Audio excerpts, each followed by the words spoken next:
Look at this. Someone made a little man-made dam here. There's little artifacts like this here in Laguna, where the past people did little landworks. You know, a little promontory point here. Lots of many million dollar homes all along the stretch here. Very nice area, but you can find these little bits of pieces of engineering, like the concrete on the side here. It's worn away that I think they're not allowing anymore. Eventually all that'll fall back into the sea, and these million-dollar estates will be sand. Oh, there's something deep and profound to that, I'm sure. Anyway, I wanted to make this video. Here, let's go mix around in the tide pools. I'm here for my morning swim. I want to show you this boulder over here that I discovered if I don't get washed away. I love to watch the big waves roar up this channel right here. Here it comes. It's about to get me. Ah! Woo! Oh, I'm in it now. There's a big boulder over there. And big waves are coming. Wow, that one's even bigger. Here it comes. I'm not going to get washed away. Welcome to peril. I love it. Look at that. Anyway, can you see that big rock over there? Let's go over and take a look between these two waves. Look at how this rock has become wedged here. Isn't that fascinating? I love it. Here comes a lesser wave. Anyway, let's walk out. I want to tell you about something. Or maybe I'll switch this to a vlog. Here we go. No, I'm barefootsy. Whoa! Which is easy to cut your footsies on these rocksies. Oh, look at that. Look at that with the fog coming through. The palm trees up there. Yes, yes. Just another day in Southern California. You know, this is the home where I grew up. This is the place that where it all started for me, and the lifestyle that this is the one that I cherish. Maybe alone, you know, stand up, whatever they're called. I think it's a woman. She's just out there cruising along through the ocean. I'm going to be going out there in just a minute to body surf, ride some of these big bad boys. Anyway, let's switch to a vlog. I want to tell you about something. And get the camera stabilized. So as I said, let's walk out to the tide pools and I'll vlog and talk. So I wanted to tell you guys, I discovered a video.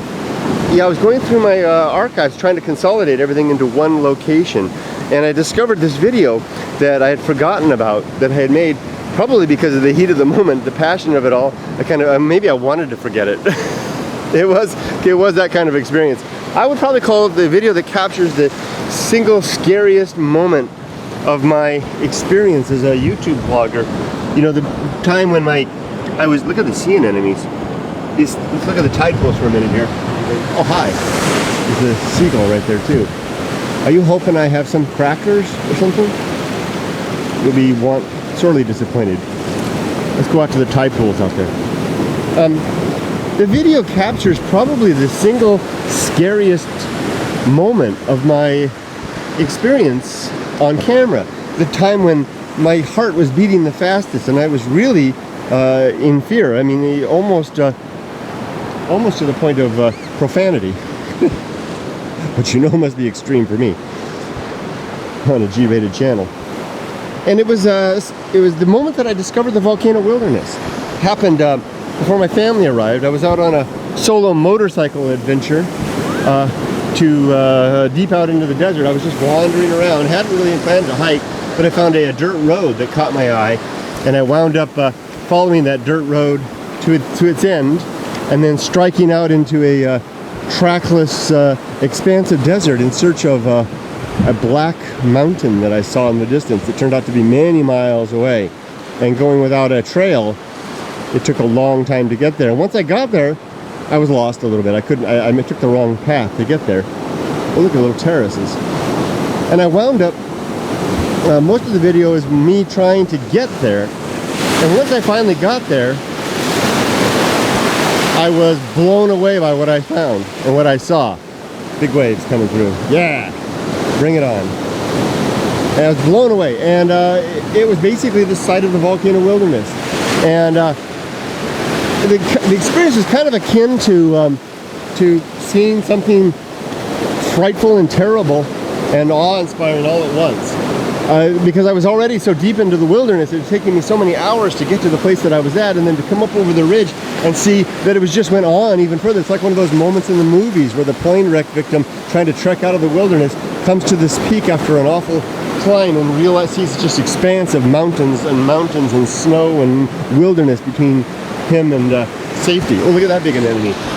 Sea anemone. They sit there like they're animals, not plants. They look like a plant, but they sit there and wait for things to come into their they're not their pinchers, but they're tentacles. Oh, this is getting really owie on the footsies here. I think I'll switch around to the blogging format.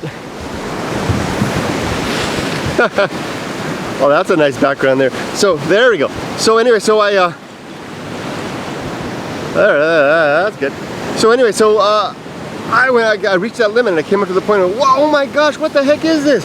Oh my gosh, it's just so blowing away. And I wound up cutting the camera off and beating it out of there because I was so freaking weirded out by what I'd seen. And later I would come to call that place and that experience the volcano wilderness. And the thing that caused my fright and my